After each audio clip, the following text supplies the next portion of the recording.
Saludos, queridos estudiantes. Bueno, me presento, mi nombre es Gabriela Mancero y durante este periodo académico voy a dictar la asignatura de Auditoría y Control Interno.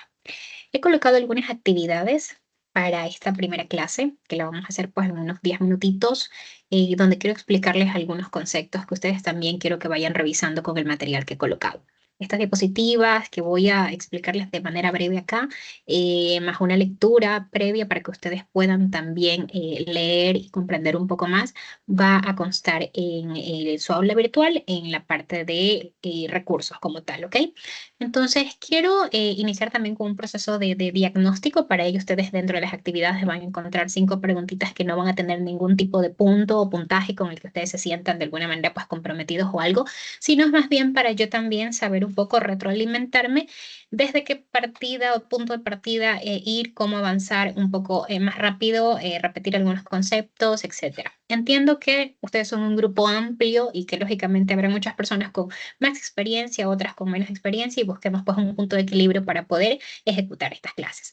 Entonces, siempre empiezo preguntando mucho y de pronto que ustedes se vayan preguntando en sí mismos cuando vayamos viendo el transcurso pues de esta asignatura, que es una asignatura bastante, un poco teórica, pero tiene mucho de práctica, porque realmente en la experiencia existen muchos casos que podemos analizar que nos pueden servir para saber de qué manera actuar, de qué manera no actuar y cuáles han sido las consecuencias, inclusive a nivel de riesgos de lo mismo.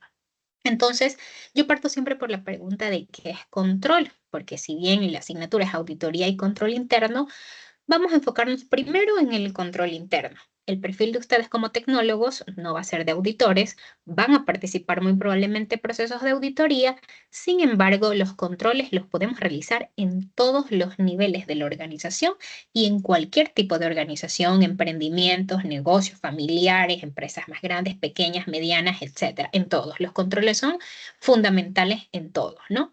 Entonces, en base a ello, quiero compartirles una pequeñita presentación en el que vamos pues a resumir de cierta manera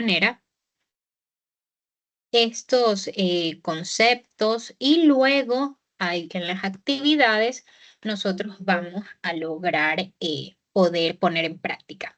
Entonces, nuestra asignatura Auditoría y Control Interno para cuarto ciclo, sean bienvenidos a esta primera clase en el que luego de ello se van a ejecutar algunas actividades chiquitas para que ustedes vayan pues poniendo en práctica lo que hemos aprendido acá. Esta es nuestra primera unidad, ¿ok? Sobre control interno y vamos a ver algunos conceptos generales. Aquí nos dice que el control interno es un proceso que debe ser ejecutado por el directorio y vamos tomando en cuenta estas palabritas claves, ¿no? Es un proceso que debe ser ejecutado por el directorio. Desde ahí yo me voy a poner en mente que el control interno es un proceso, ¿ok? Entonces, ¿quién es el directorio, la gerencia y el personal? ¿Ok? Ejecutado por todos, por todos. Es decir, toda la organización va a estar inmiscuida en esto. Lo ejecutan desde el directorio, quizás porque desde ahí se establecen, pero también lo ejecutan todas las áreas. En lo que tiene que ver con control interno, está ejecutado y está en todas las áreas posibles, ¿no?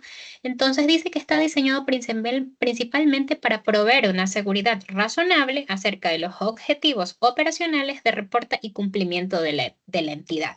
Si no tenemos controles o un correcto control interno en cualquier tipo de organización, no vamos a saber hacia dónde vamos o va a ser muy difícil llegar a cumplir nuestros objetivos como tal, porque no estamos estableciendo ningún tipo de control para ello. Voy a ponerlos desde lo básico, ¿no? ¿Qué pasa? Y les voy a poner como ejemplo a mis papás que hace poco han decidido, bueno, retomar, digamos, el tema de la agricultura. Mi mamá viene de una familia de agricultores de pequeña, pero pues ahora ya en su edad dorada, le digo yo, han decidido retomar ello. Y yo les estoy preguntando, a ver, ¿ustedes van anotando el tema de cuánto van gastando? Porque si no llega el momento de la cosecha y si no tienen todos sus ingresos y si no tienen controles sobre todo lo que han realizado, van a decir, no van a saber si ganaron o perdieron, si les conviene volver a sembrar o no. Lo mismo pasa en una tiendita de barrio, lo mismo pasa en una organización pequeña y más grande. Conforme van creciendo, van a necesitar mucho más controles probablemente, ¿no? Que sean efectivos y que nosotros podemos materializar y decir, a ver, están realizándose, no se están realizando y qué es lo que debemos ejecutar en el caso de que no se realicen de manera correcta. Entonces podemos decir que los objetivos básicos del control interno, proteger los activos de la organización, proporcionar seguridad de datos contables y verificar su precisión, promover la operación, la eficiencia en la operación del negocio, negocios más eficientes, ¿ok? Promovemos eso por medio de los controles. Y lograr que se cumplan las políticas establecidas. Ya conforme van creciendo, van estableciéndose incluso políticas. Y muchas veces establecemos las políticas, pero no establecemos cómo controlar que se cumplan o no se cumplan esas políticas. Inclusive ya temas de normativas también para organizaciones o entidades mucho más grandes, ¿ok? Hay elementos básicos y esto se basa en un modelo que nosotros lo vamos a revisar más adelante y vamos a aprendernos de memoria casi que esto, ¿no? Es en un modelo de control interno que se llama COSO y que viene pues de unas siglas en inglés, de un comité en inglés de cierta manera, que trataron de hacerlo esto de una manera más resumida, bastante amigable y aplicable a cualquier tipo de organización. Entonces, y son 5 componentes: el ambiente de control, evaluación de riesgos, actividades de control, información y comunicación y monitoreo y supervisión. Esos 5 elementos nos van a ayudar en nuestras próximas clases, ¿ok? Ok, aquí nos dice que revisar de forma efectiva el proceso de control interno. Entonces aquí está un poquito. Habíamos dicho que el control interno es un proceso. ¿Cómo realizamos este proceso? Identificamos cuáles son los objetivos que tenemos. ¿Qué objetivos tenemos? Deben estar claros. Misión, visión, o si es algo más pequeño, debemos saber cuál es mi objetivo, ¿ok? Realizar el recorrido por el proceso para identificar controles claves.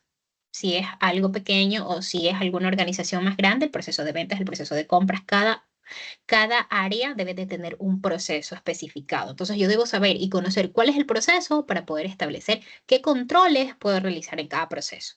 Documentar esos procesos y controles claves, identificar puntos de control claves para su futura revisión, ojo con eso, probar esos puntos de control, analizar qué deficiencias y control y evaluar riesgos correspondientes. Eso es sumamente importante. Yo analizo, a ver, es que no se está controlando, por eso no se está dando algo.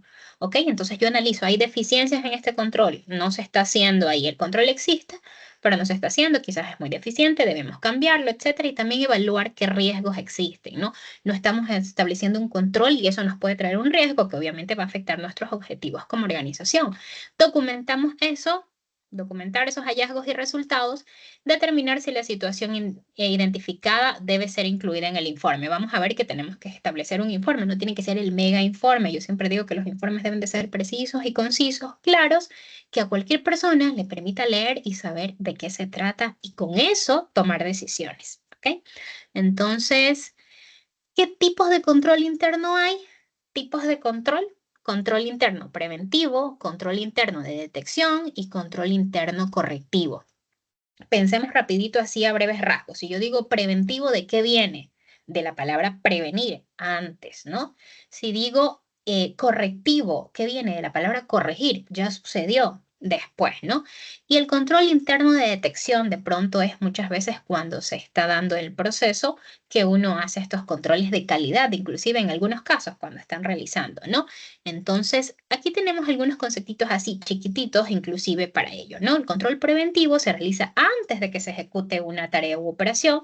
Aquí viene el diseño de políticas, procedimientos, etcétera, a fin de que sea claro cómo vamos a llevar el proceso de cumplimiento de nuestros objetivos, ¿no? El de detección se realizan mientras la actividad se está desarrollando. Voy supervisando mientras la actividad se está desarrollando en ese momento y veo que de pronto algo no se está realizando bien, entonces en ese momento pues nosotros establecemos algún tipo de control, ¿no? Y el correctivo o posterior, ¿no? También conocido como controles inclusive de retroalimentación, se implementan después de que el trabajo esté terminado, por lo general dice, se concentran en la calidad del resultado final, más no en el proceso. Aquí viene el control de calidad. Imagínense una fábrica de zapatos que revisa al final, todos hacen todo el control preventivo, hacen el control detectivo mientras están realizando, pero ¿qué pasa al final? También van a revisar y decimos, a ver, vamos a ver este lote de zapatos y me doy cuenta que uno tuvo fallos, que uno tuvo errores, lo saco y eso ya no sale a la venta, ¿no? Entonces, esos son los tipos de controles. Ok, aquí tenemos un mensajito bastante importante, ¿no? Los controles, para recordar, ayudan a mantener una entidad organizada respecto a su información financiera y administrativa. Si bien los controles se establecen durante cualquier tipo de proceso, todo esto se va a repercutir ¿en qué? en lo administrativo y financiero. Depende de ello muchas veces que nos afecte también en eso, ¿no? No solamente que esos controles estén por per se, digamos como tal, en información administrativa y financiera. En cada parte de sus operaciones, la competitividad y productividad del negocio aumenta. Cuando establecemos controles, aumenta la productividad, aumenta lógicamente también la competitividad. Y que es importante tener en cuenta que ya existen softwares, actualmente realmente existen softwares que inclusive de control interno, ¿no? Que pueden ayudar a controlar mejores esas actividades, pero estos van a facilitar de cierta manera el seguimiento, el cumplimiento como tal, pero también estamos nosotros que necesitamos leer y saber cómo se reportan esos informes aún existiendo esos softwares, ¿no?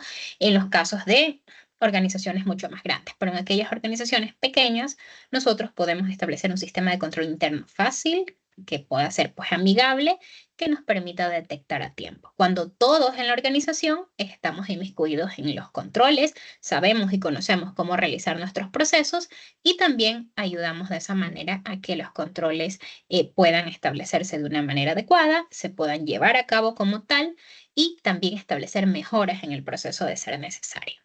Eso a manera pues de resumen de esta clase. Esperemos que hasta ahí tengamos un poquito claro de qué es el control interno, qué son los controles y estos tipos de control interno. De acuerdo a ello, tenemos algunas actividades en el EVA, así que yo los invito a que revisen estas actividades. Muchas gracias.